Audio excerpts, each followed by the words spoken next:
Kumusta mga kalobo? Welcome again sa ating YouTube channel, Craig Balloons.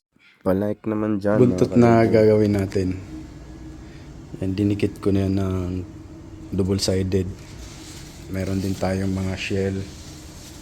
Number 3, lalagyan natin ng base yan.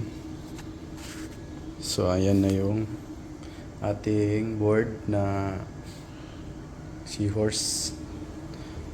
So, tuloy-tuloy tayo bukas.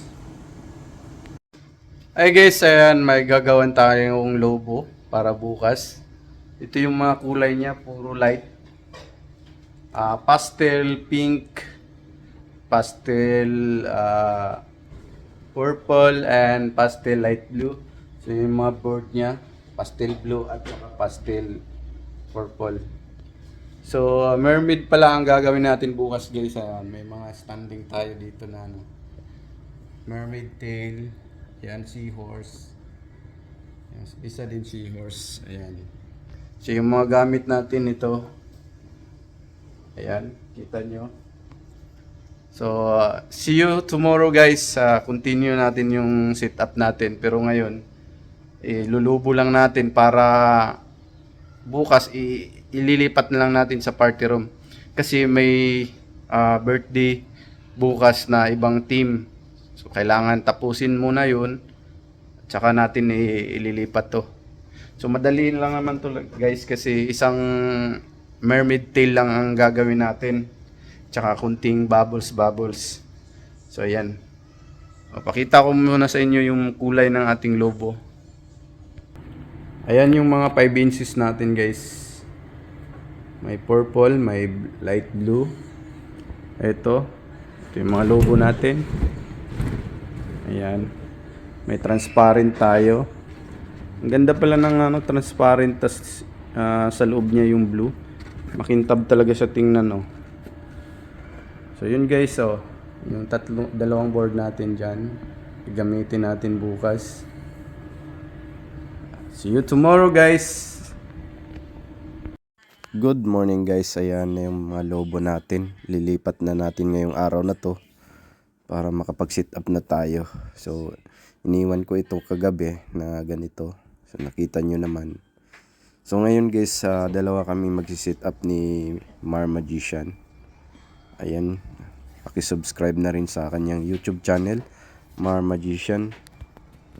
So yun guys, yung kalat kagabi na balloon na individual, nilagay namin dun sa acrylic na base.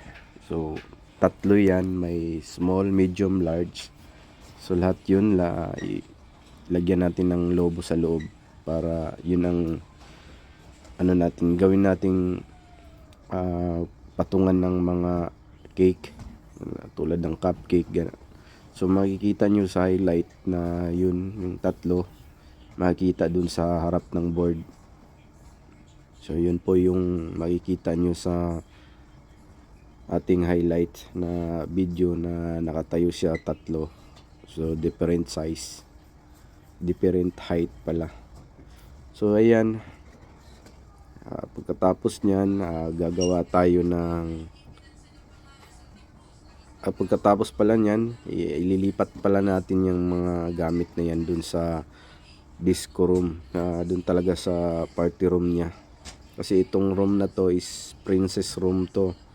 Sa kabilang kwarto kami mag-ayos ni Mar. So yan, binilisan na natin para fast forward na tayo para mabilis na to. At lilipat na natin yung mga lobo dyan. At yung lahat ng mga gamit dyan, pati yung board, lipat natin para maumpisahan na natin na mag sit up. So ayan, nakita nyo na nilipat namin ni Mar. So kailangan dalawang tao talaga magbuhat dyan para hindi masira ang ating mga decoration. So paglipat namin guys, ayan, dinagdagan ko na yan sa loob, sa baba, para magiging siya, bulky yung nasa niya, sa base niya. So ganun naman talaga ang mermaid, malaki dun sa baba, papaliit papunta doon sa buntot. So nilagay ko na yung buntot niya. Ayan. So tuloy-tuloy lang tayo.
Perfect.